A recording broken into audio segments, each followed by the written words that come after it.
नमस्कार दोस्तों, आज का हमारा टॉपिक है अपरिमेय संख्या, जिसको हम लोग अंग्रेजी में इरेशनल नंबर्स कहते हैं। आज की वीडियो में हम लोग अपरिमेय संख्या के बारे में अच्छी तरह समझेंगे। हम लोग ये समझेंगे कि किन संख्याओं को हम लोग अपरिमेय संख्या कहते हैं और इसके क्या क्या उदाहरण होते हैं। एक बात ध्यान में रखना है कि अपरिमेय संख्या परिमेय संख्या के ठीक विपरीत होता है। परिमेय संख्या के विपरीत, परिमेय संख्या के विपरीत। पिछले वीडियो में हम लोग परिमेय संख्या के बारे में अच्छी तरह समझ चुके हैं। अगर आप लोगों में से किसी ने नहीं देखे हैं तो मैं परिमेय संख्या के वीडियो का लिंक आज की वीडियो के डिस्क्रिप्शन में डाल दूंगा, वहां से आप देख लीजिएगा। तो पिछले वीडियो में हम लोग परिमेय संख्या के बारे में पढ़ चुके हैं और आज हम लोग अपरिमेय संख्या के बारे में पढ़। अपरिमेय संख्या परिमेय संख्या के ठीक विपरीत होता है, उल्टा होता है। यानी अपरिमेय संख्या का जो परिभाषा होने वाला है वो परिमेय संख्या के ठीक क्या होने वाला है, विपरीत। इसका जो परिभाषा होगा परिमेय संख्या का, उसके विपरीत किसका परिभाषा होगा, अपरिमेय संख्या का, क्योंकि ये दोनों आपस में क्या है, एक दूसरे के विपरीत है। ठीक है, कैसे सो देखते हैं। अपरिमेय को जब आप तोड़ेंगे तो ये दो शब्दों अ जोड़ परिमेय से मिलकर बना है। ठीक है, अ का मतलब होता है नहीं और परिमेय का मतलब होता है परिमेय। तो जो संख्या परिमेय संख्या नहीं होगी वही क्या कहलाएगा, अपरिमेय संख्या कहलाएगा। ठीक है, समझ गए ना। मतलब परिमेय का मतलब परिमेय, अ का मतलब नहीं। तो जो संख्या परिमेय संख्या नहीं होगी वही हमारा क्या कहलाएगा, अपरिमेय संख्या कहलाएगा। इतना समझ में आ गया। ठीक है, अंग्रेजी की जब हम बात करें, ये तो समझ में आ गया कि परिमेय के ठीक विपरीत अपरिमेय होता है और अपरिमेय का मतलब जो परिमेय नहीं हो उसी को हम लोग क्या कहते हैं, अपरिमेय कहते हैं। अंग्रेजी में जब हम तोड़ते हैं इसको तो क्या आता है सो देखते हैं। अंग्रेजी में जो हमारा इर और रेशनल से बना है, इर प्लस रेशनल, इर प्लस रेशनल। इर का मतलब नहीं कहें या फिर अ कहें, बात एक ही है। प्लस रेशनल का मतलब परिमेय, मतलब जो परिमेय नहीं होगा, जो संख्या परिमेय संख्या नहीं होगा वही हमारा क्या कहलाएगा, अपरिमेय संख्या कहलाएगा। अब प्रश्न यहाँ ये है कि सबसे पहले हम लोगों को तो ये जानना पड़ेगा कि आखिर किस संख्या को हम लोग परिमेय संख्या कहते हैं। तो जब ये समझ में आ जाएगा कि हाँ किस संख्या को परिमेय संख्या कहते हैं, तब उसके ठीक विपरीत किसका परिभाषा बन जाएगा, और परिमेय संख्या का बन जाएगा। ठीक है, तो सबसे पहले हम लोगों को यह जानना है कि परिमेय संख्या क्या होती है, फिर उसके ठीक विपरीत जो संख्या बच जाएगा जो परिमेय नहीं होगा, तो जो परिमेय नहीं होगा क्या होगा, अपरिमेय संख्या होगा। तो आइए देखते हैं।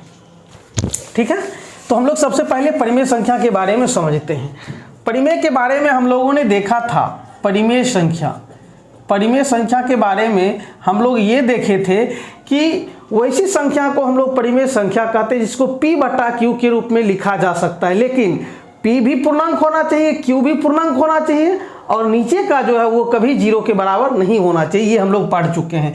यानी ऊपर भी हमारा क्या होना चाहिए, पूर्णांक होना चाहिए और नीचे भी हमारा क्या होना चाहिए, पूर्णांक होना चाहिए। मतलब ये p होना चाहिए और ये बटा q। यानी जिस संख्या को हम लोग p बटा q के रूप में लिख सकते हैं, जहां p भी पूर्णांक q भी पूर्णांक हो, ठीक है, और नीचे जो है यानी q कभी 0 के बराबर नहीं हो, अगर ऐसा कोई संख्या है तभी हम लोग उसको परिमेय संख्या कहते हैं। नीचे हम q 0 के बराबर क्यों नहीं देते हैं, इसीलिए क्योंकि जब हम 0 से किसी भी संख्या में भाग देते हैं, मान लीजिए 2 बटा 0, तो इसका कोई मतलब नहीं निकलता है, मीनिंगलेस, मीनिंगलेस अर्थहीन, कोई मतलब नहीं।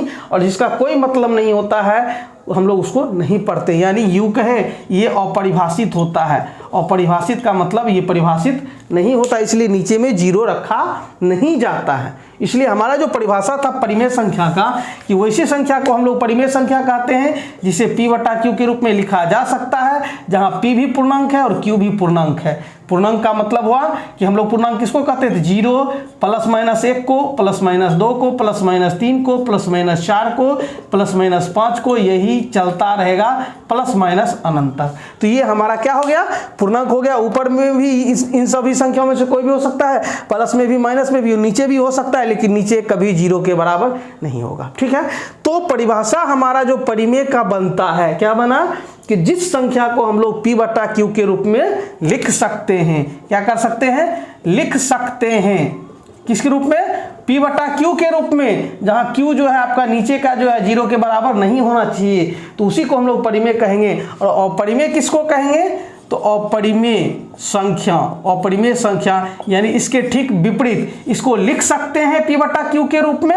जहां Q 0 के बराबर नहीं होना चाहिए तो इसको नहीं लिख सकते हैं, क्योंकि इसका ठीक विपरीत है। यानी इसको हम लोग P बटा Q के रूप में नहीं लिख सकते हैं, जहां Q बराबर नॉट 0 नहीं लिख सकते हैं। क्या कर सकते हैं? नहीं लिख सकते हैं। ठीक है, जहां P भी पूर्णांक है और Q भी पूर्णांक है, जहां P भी पूर्णांक और Q भी पूर्णांक हमारे, यानी ऊपर भी पूर्णांक और नीचे भी।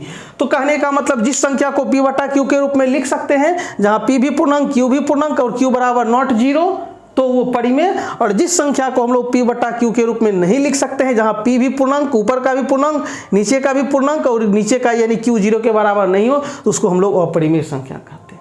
सीधा माइंड में ये रखना है कि परिमेय को P बटा Q के रूप में लिख सकते हैं, जहां P Q क्या है वो जानते हैं, और जिसको हम लोग नहीं लिख सकते उसको हम लोग अपरिमेय संख्या कहते हैं। क्लियर है? समझ गए? अब इसको हम लोग उदाहरण की सहायता से समझते हैं। जैसे मान लीजिए हम दो उदाहरण लेते हैं।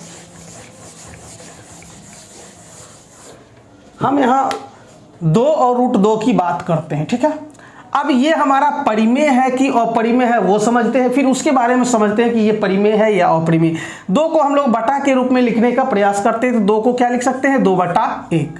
अब इसको भी हम P मानते हैं, इसको भी Q मानते हैं, क्योंकि P बटा Q के रूप में है। अब ये देखते हैं क्या 2 हमारा पूर्णांक है, तो हाँ पूर्णांक है, यानी कहने का मतलब P हमारा पूर्णांक हो गया। क्या 1 हमारा पूर्णांक है, तो कहेंगे हाँ हमारा पूर्णांक है, यानी Q भी हमारा पूर्णांक हो गया। मतलब ऊपर भी पूर्णांक, नीचे भी पूर्णांक और बटा के रूप में है। और क्या शर्त है? एक कि नीचे का ये 0 के बराबर नहीं होना चाहिए। तो देखिए यहाँ 0 नहीं है, ठीक है, Q 0 के बराबर नहीं है। तो ये जो है हम इसको 2 को P बटा Q के रूप में लिख रहे हैं, जहां ऊपर का भी पूर्णांक, नीचे का भी पूर्णांक और नीचे जो है 0 के बराबर नहीं है। तो यानी ये किसकी परिभाषा को संतुष्ट कर रहा है? तो परिमेय संख्या की परिभाषा को संतुष्ट कर रहा है। ये परिभाषा किसका होता है? परिमेय संख्या का। इसलिए ये हमारा जो 2 है वो हमारा परिमेय संख्या हुआ। क्यों? क्योंकि हम लोग इसको P बटा Q के रूप में लिख सकते हैं। ठीक है, अब हम √2 की बात करते हैं बटा के रूप में। तो √2 बटा 1 हम बहुत करेंगे, तो ठीक है, √2 बटा 1। अब आप ये देखिए कि चलिए इसको हम P मानते हैं, इसको Q मानते हैं। ठीक है, अब ऊपर का भी P भी पूर्णांक होना चाहिए, Q भी पूर्णांक होना चाहिए। तो क्या √2 हमारा पूर्णांक है? तो कहेंगे ये हमारा पूर्णांक नहीं है, क्योंकि हम लोग पूर्णांक में कहीं भी √2 की चर्चा नहीं किए हैं। पूर्णांक हमारा क्या होता है? तो 0 +-1 +-2 +-3 +-4 +-5 +-6। ना हमारा इसमें दशमलव वाला होता है, ना बटा वाला होता है, ना रूट वाला होता है। यानी ये हमारा जो ऊपर का √2 है पूर्णांक नहीं है। तो जब पूर्णांक नहीं है यानी इसको P बटा Q के रूप में हम लोग नहीं लिख सकते हैं, जहां P और Q पूर्णांक होता है और Q बराबर नॉट 0। बटा के रूप में हम तभी लिख सकते हैं, बटा के रूप में तो लिखा गया है, इसमें कोई दिक्कत नहीं, लेकिन बटा के रूप में भी लिखेंगे तो ऊपर का भी पूर्णांक होना चाहिए, नीचे का भी पूर्णांक होना चाहिए। लेकिन हमारा √2 तो पूर्णांक है नहीं, तो जब पूर्णांक नहीं है तो ये हमारा परिमेय संख्या नहीं हुआ। क्या हुआ? परिमेय संख्या नहीं हुआ, क्योंकि हमारा ऊपर में पूर्णांक होना चाहिए, नीचे भी। तो जब परिमेय नहीं होगा तो क्या होगा? ये अपरिमेय होगा, अपरिमेय संख्या। इसलिए हम लोग √2 को क्या कहते हैं? अपरिमेय संख्या कहते हैं। क्यों? क्योंकि हम इसको 2 पूर्णांक के यानी ऊपर भी पूर्णांक और नीचे भी पूर्णांक के रूप में नहीं लिख सकते। क्लियर है? समझ गए ना? ऊपर भी पूर्णांक नहीं है, हालांकि नीचे पूर्णांक है, Q हमारा 1 हमारा पूर्णांक है, और नीचे जो हमारा Q का मतलब क्या? 0 के बराबर नहीं है। उससे क्या? ये तो हमारा पूर्णांक नहीं है। नीचे तो कंडीशन पूरा कर रहा है कि चलो भाई हाँ ये पूर्णांक है और ये 0 के बराबर भी नहीं है, लेकिन ऊपर का तो पूर्णांक नहीं है हमारा, ऊपर का तो कंडीशन फॉलो नहीं कर रहा है। जबकि ऊपर नीचे दोनों करना चाहिए तभी हमारा परिमेय होगा। अदरवाइज अगर दोनों में से कोई भी फॉलो नहीं कर रहा है तो इसका मतलब वो क्या? परिमेय नहीं होगा, अपरिमेय होगा। क्लियर है? आगे देखते हैं। इसी तरह √2 को ही हम लोग क्या 1 बटा √2 के रूप में लिख सकते हैं। जैसे √2 को हम लोग क्या करते हैं कि 1 बटा √2 लेते हैं। एक बार तो √2 ले चुके हैं, ठीक है। अब हम लोग 1 बटा √2 लेते हैं, तो देखिए क्या ये परिमेय संख्या है या अपरिमेय संख्या? देखिए ये हमारा क्या हो गया? पूर्णांक हो गया, ठीक है, ये हमारा पूर्णांक हो गया। ये पूर्णांक है या नहीं है, तो ये हमारा पूर्णांक नहीं है। क्यों? क्योंकि √2 जो है हम लोग नहीं पढ़े हैं कहीं कि √2 हमारा क्या होता है, पूर्णांक होता है, ये कहीं नहीं पढ़े हैं, यानी ये हमारा पूर्णांक नहीं है। तो जब हमारा पूर्णांक नहीं है यानी इसको हम लोग p/q के रूप में नहीं लिख सकते, यानी p का मतलब 1, q का मतलब √2 हम अगर जो मानते हैं तो चलिए बटा के रूप में तो लिखा हुआ है ही ऑलरेडी, लेकिन नीचे हमारा क्या पूर्णांक नहीं है। ठीक है, तो जब पूर्णांक नहीं है तो इसका मतलब हुआ ये परिमेय संख्या नहीं हुआ। परिमेय संख्या जब नहीं हुआ तो ये हमारा होगा क्या, अपरिमेय संख्या होगा। क्या होगा, हमारा अपरिमेय संख्या होगा। क्लियर है, समझ रहे हैं। उसी तरह एक दो उदाहरण और लेते हैं। अब जैसे मान लीजिए √7 की बात करते हैं और इधर 7 की बात करते हैं। 7 पहले √7 की बात कर लेते हैं। देखिए इसको हम लोग बटा के रूप में लिख सकते हैं, बटा में 1 दे दिए। चलिए इसको p मानते हैं, इसको q मानते हैं। ठीक है, अब ऊपर का क्या, √7 हमारा पूर्णांक नहीं है, तो ज्यों ही पूर्णांक नहीं है तो इसका मतलब हुआ कि हमारा p/q के रूप में तो है लेकिन ऊपर का पूर्णांक नहीं है। यानी जबकि हमारे परिमेय संख्या की परिभाषा में ऊपर का भी पूर्णांक होना चाहिए, नीचे का भी पूर्णांक होना चाहिए, और नीचे का q जो है 0 के बराबर नहीं होना चाहिए। चलिए ये तो ठीक है, नीचे का कंडीशन पूरा हो रहा है, लेकिन ऊपर का ये तो पूर्णांक है नहीं, इसलिए हमारा परिमेय संख्या नहीं है। परिमेय संख्या नहीं है तो क्या है, अपरिमेय संख्या। क्या है, अपरिमेय संख्या है। क्लियर है। आगे अब 7 की बात करते हैं तो 7/1 आप देख रहे हैं कि इसको हम यदि p इसको q मानते हैं तो ये हमारा 7 पूर्णांक है, यानी ऊपर का भी पूर्णांक हो गया, और एक यानी ये नीचे का भी पूर्णांक हो गया हमारा।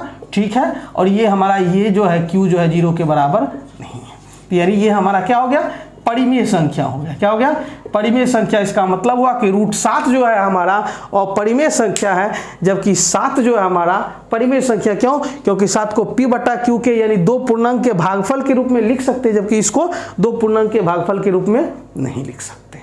ठीक है, यानी एक पूर्णांक से दूसरे पूर्णांक में यहाँ क्या हो रहा है, भाग हो रहा है। हम लोग पिछले वीडियो में पढ़ चुके हैं। ठीक है, आगे और भी उदाहरण लेते हैं। मान लीजिए आप 1/√7 की बात करते हैं, 1/√7 की बात करते, चलिए ये हमारा पूर्णांक है। ठीक है, लेकिन ये पूर्णांक नहीं है, ये पूर्णांक नहीं है, जबकि हमारा दोनों पूर्णांक होना चाहिए, ऊपर भी और नीचे भी पूर्णांक होना चाहिए, और नीचे 0 के बराबर नहीं होना चाहिए। चलिए √7 जो है यहाँ 0 नहीं है।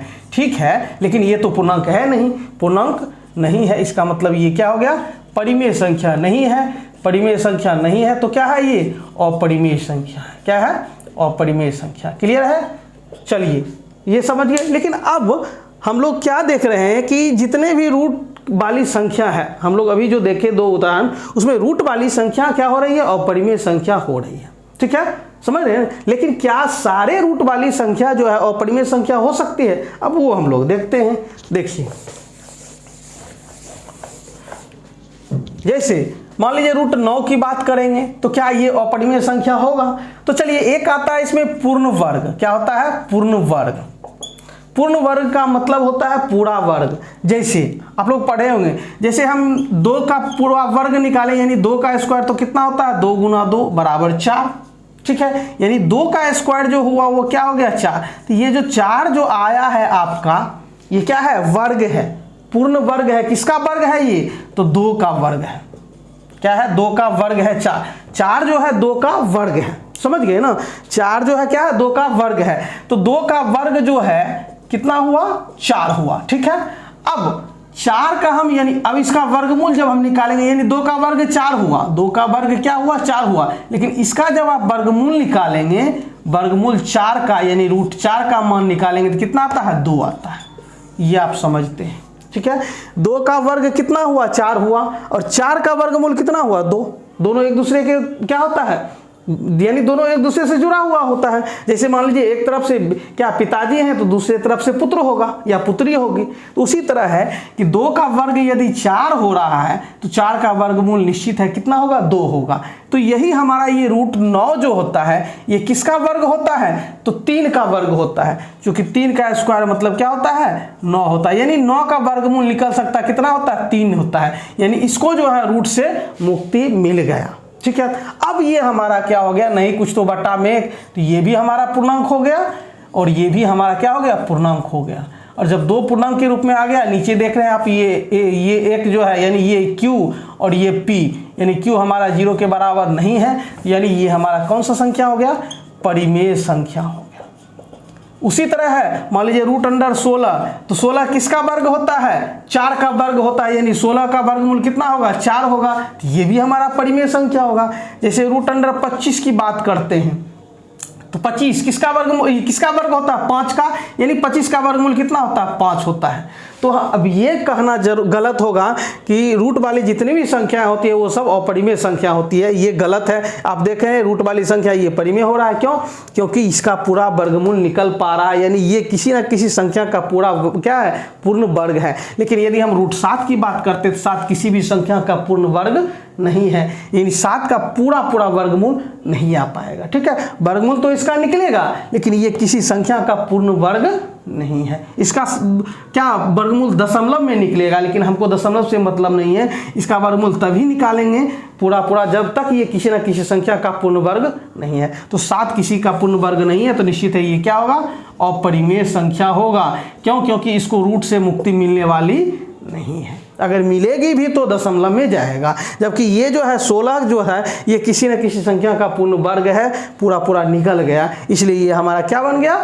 परिमेय संख्या बन गया। ठीक है, तो जितनी भी संख्या रूट में आएगी तो ये नहीं कहना है कि ये क्या सारी की सारी अपरिमेय संख्या होगी, नहीं। जो पूर्ण वर्ग होगा, यानी जिसका पूरा वर्गमूल निकल पाएगा वो परिमेय बन जाएगा, और जिसका नहीं निकल पाएगा तो वो हमारा अपरिमेय ही रहेगा। ठीक है, अब हम लोग इसका परिभाषा देखते हैं।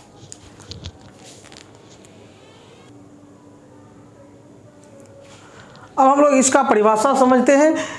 वह संख्या अपरिमेय संख्या कहलाता है जिसको P बटा Q के रूप में नहीं लिखा जा सके। हम लोग देख चुके हैं कि परिमेय संख्या को P बटा Q के रूप में लिख सकते हैं, जहां ऊपर भी पूर्णांक नीचे भी पूर्णांक, और नीचे का 0 के बराबर नहीं होना चाहिए। लेकिन अपरिमेय संख्या को हम लोग P बटा Q के रूप में नहीं लिख सकते हैं, जहां P और Q पूर्णांक है और Q 0 के बराबर नहीं है। ये परिभाषा हुआ। उदाहरण में root 2, root 3, root 5, root 6, root 7, root 8, क्योंकि देखिए 2 भी किसी संख्या का पूर्ण वर्ग नहीं है, इसलिए उसका पूरा वर्गमूल नहीं निकलेगा। 3 भी, 5 भी, 6, 7, ये जो है सारी संख्याएं किसी का पूर्ण वर्ग नहीं है, मतलब इसका पूरा वर्गमूल नहीं निकल पाएगा। लेकिन अगर रूट अंडर 1 की बात करें तो 1 किसका वर्ग होता है? 1 का स्क्वायर 1 होता है, यानी 1 का वर्गमूल कितना होगा? 1। 4 का वर्गमूल कितना? 2, तो ये परिमेय संख्या हो गया। 9 का वर्गमूल 3, तो ये भी हमारा क्या हो गया?